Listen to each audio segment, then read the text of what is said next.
Hello guys, my name is Jose Trevino, and I'm going to be talking about Noah Webster's work and impact in education. Textbooks is actually a recent term, per se. Before that, they were just spellers, and specifically with literature and spelling and writing.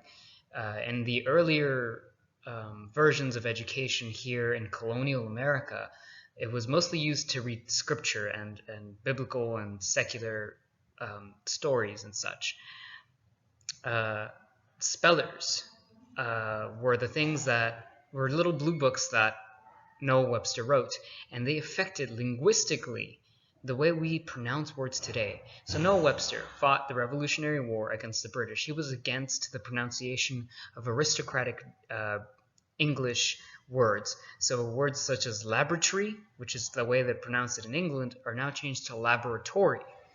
And symmetry is now cemetery, and so on and so forth. Memorization and dictation methods with a secular basis was the most common method of education in colonial America. So you would have a teacher with maybe upwards to 150 students repeating after her, and that was how words and writing was taught.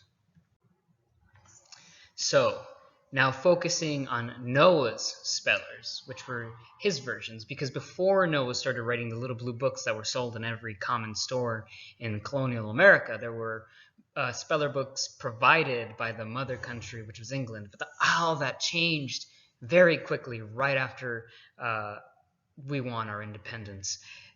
So Noah Webster sought to bring an American version of spellers to instill pride and patriotism in the American vernacular of the English language. So as the colonies began to grow here, we brought our own version of English, and had England won the American Revolution, it wouldn't have even been called the American Revolution. It would have been called the English Civil War or something like that. And the way we speak English today would have been changed dramatically. Noah Webster instilled this independent vernacular to make sure that Americans are seen as Americans globally. He named his first speller a Grammatical Institute of the English Language. Heavy marketing and spread of the textbook or speller helped create a homogeneous vernacular amongst all Americans. So now we all pronounce sort of the same. Of course, there's accents that vary from region, but we all pronounce most words the same. He also sought to simplify some words that were spelled in a complex way in the English from England, from the motherland and such. Now comes Webster's biggest success, Webster's Dictionary. After the high success of spellers, Noah reflected on the different words we used every day. Like I said before, colonial America saw this influx of words borrowed from the Dutch neighbors when the Dutch colonized most of the northern, eastern coast. We borrowed words from the French when we met them at the Mississippi region. And then we got words from the Spanish when we went to the southern colonies and we started conquering and invading. Conqueror and invasion are the biggest mediums of change of language. And then we had the plethora of Native American tongues that helped us describe the plants and animals and regions that were foreign to these Englishmen. And all of that became part of the English language in America, and Noah Webster sought to survey that, to put it all on paper, to make it official.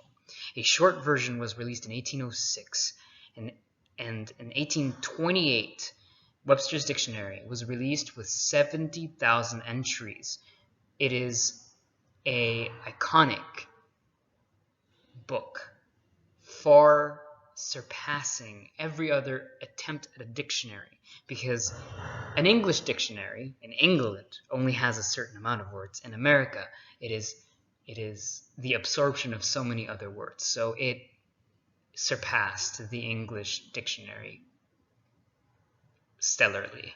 The dictionary stood as an authority for the English language in both sides of the Atlantic. That's how big it was. It was accepted even in a country that we just, quote unquote, betrayed.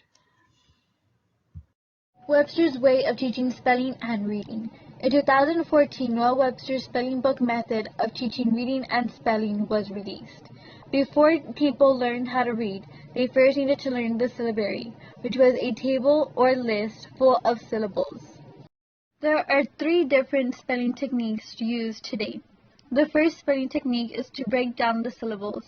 People could break down the syllables by writing them in different colors or drawing a vertical line between them.